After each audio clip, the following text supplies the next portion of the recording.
Flowers ചാനലിലെ ജനപ്രിയ പരമ്പരയായ ഉപ്പുമുളകിലേക്ക് നടൻ ബിജു സോപാനം തിരിച്ചെത്തുന്നു എന്ന വാർത്ത സോഷ്യൽ മീഡിയയിലെല്ലാം ഇപ്പോൾ വൈറലാണ്. ലൊക്കേഷൻ എന്ന ഹാഷ്ടാഗോടുകൂടി ഉപ്പുമുളകിലെ താരം തന്നെയാണ് ചിത്രം പങ്കുവച്ചതും.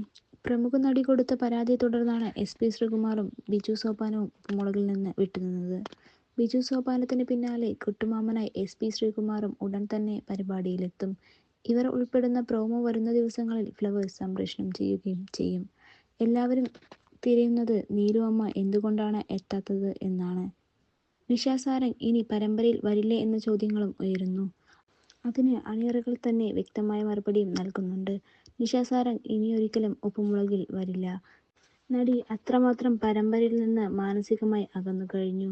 അതിനെ ചുറ്റിപ്പറ്റിയുള്ള പല സംഭവങ്ങളും നടി സോഷ്യൽ മീഡിയയിൽ എത്തി വെളിപ്പെടുത്തുകയും ചെയ്തു. ഇനി നിഷ സാരംഗിന് പകരം മറ്റൊരു നടിയാണ് ഉപ്പുമുളകിലേക്ക് വരുന്നത്. അതിനെക്കുറിച്ചുള്ള വിവരങ്ങൾ ഇതുവരെയും ഔദ്യോഗികമായി പുറത്തുവിട്ടിട്ടില്ല.